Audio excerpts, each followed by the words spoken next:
Welcome, my friends, to my review channel. If you enjoy, don't forget to hit like and subscribe so you won't miss any videos. Today, we dive deeper into the tale of I Love Demon Venerable and My Female Disciples Want to Kill Me. In a realm shrouded in mystery and darkness, a faint light envelops two figures. With a slight tilt of his chin, Bak Lung commands, "Follow me." Tinni's wide, worried eyes shimmer with uncertainty as her trembling voice breaks the silence. "Master, do you not trust me?" Coldly, Bak Lung doesn't turn back, he simply responds, "Just follow, no questions asked." Lowering her head, Tinni closes her eyes, trying to suppress her emotions. She shudders and replies with a sigh, "Yes." Darkness envelops the surrounding space, each step echoing against the long, dimly lit staircase. A smirk curls on Bak Lung's cold face. Indeed, she lacks the courage and faith to confront me. If I can exploit this weakness, I can turn the tides in my favor. A massive door swings open before them, a blood-soaked kitchen, level 1 of the basement. Tinni persists with a questioning gaze. "Master, what is all this?" Astonishment is evident on her face. Unfazed, Bak Lung maintains his demeanor, his fiery red eyes fixed ahead as he calmly replies, "This is where Bai Changyi once battled with the Poison Queen, where the ruler of this realm once drew his sword and cleaved reality in two." A terrifying sight appeared in front of the scattered skeletons, who had once lived in the icy mountains, deceived and tortured to death, and ultimately abandoned in despair. He tried to use my pain to trap me, but he didn't expect the demon blood on me to save me from death. His plan failed, and now it's time for him to give everything. Before I complete this great magical work, the first thing is to return to the mountain, and everything begins to avenge those who were murdered.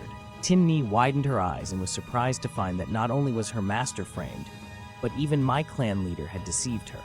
This was too cruel. A thought flashed through her mind that her master was not worth treating like this, and she felt his pain. "Do you remember your sister's words? But you told me that this person is not someone I know. If I don't kill him, he doesn't know how many people will suffer like me." However, Bak Lung silently refuted. But that's not all. The door in front of them slowly opened, and the bright light shone on his cold face. He said in a threatening tone, "Inside is what I want to give you." Two figures walked into the bright but enticing front door. Within lies a vast expanse where ominous crimson orbs float in the air, casting an eerie magical glow.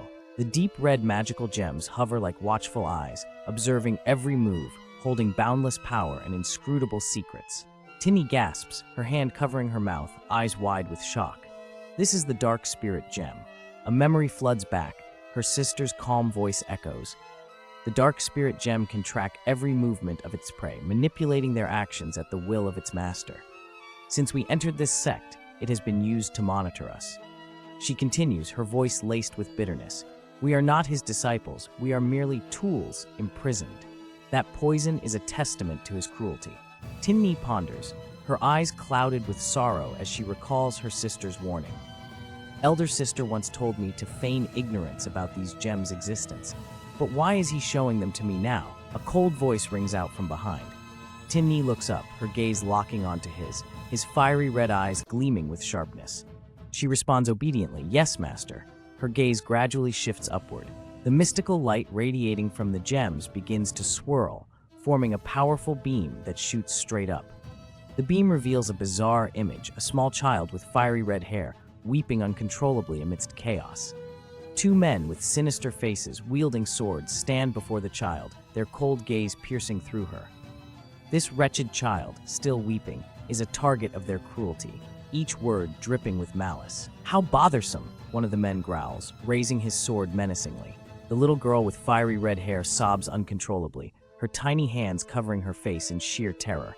Her eyes, overflowing with tears, reflect her deepest fears. The two villains loom over her, but suddenly, a crimson blade of energy slices through the air like the scythe of death. In an instant, both men are felled, caught off guard, their fate sealed. Powerful, measured footsteps echo on the ground. A towering figure strides closer to the girl. The girl looks up, her tear-streaked face meeting the imposing silhouette. Trembling, she asks, "Who are you, sir?" He gazes down at her, eyes burning like fire in the night, responding calmly, "Bat Ling, The girl kneels, hope and desperation shining in her eyes. Are you a celestial being? Please save my grandmother. Bak Thanglung looks down, a ghost of a smile on his lips, his voice cold yet carrying a cruel wisdom. Deities pity the living, but demons show no mercy to the weak. His words linger in the air, a bittersweet blend of solace and a stark reminder of the world's harsh reality. He bends down, his strong yet gentle hand lifting her chin. With a commanding softness, he says, "Follow me." The innocent girl asks, "Where are we going?" His reply is brief yet resolute, "Home." A fleeting smile graces his lips. Back in reality, Tin Yi stood frozen, as if rooted to the spot, her lips trembling as she whispered, "Master." Bak Thanglung stood before his projected image, his voice echoing through the air. "Tin Yi, my disciple, throughout my life, I have faced countless adversaries, and naturally, you too have been targeted by those with ill intent. The Jade Shadow is one of the few methods I have to protect you when danger looms." Tin Yi listened, her eyes wide with astonishment. "So, Master, you have always used the Jade Shadow to protect us, not to monitor us." Her words came out, tinged with disbelief. He continued, his tone filled with understanding. "For years, I have deliberately treated you harshly. Everyone knows you have every reason to resent me. But if I hadn't acted this way, what reason would you three have to stand before me and safeguard your own lives?" Tin Yi stood in silence, pondering his words. "If this secret could be buried forever, it would be for the best," Bak Thanglung added. "But seeing you, I've come to understand that you chose to keep this secret, sacrificing for us." Tears streamed down Tin Yi's cheeks. Bak Thanglung smiled gently and said, "Don't worry. As long as Tin Yi can survive, nothing else matters anymore." Upon hearing this, Tin Yi rushed forward and embraced Bak Thanglung tightly. Her tears flowed freely as her voice trembled. "Master, it was my fault."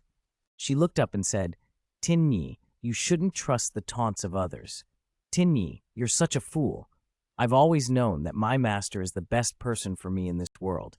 Tin Yi clung tightly to her master, her voice trembling with regret. "I was truly wrong. Please, esteemed master, forgive me. I really cherish you so much." "Hoo hoo," Tin Yi cried uncontrollably, tears flowing endlessly.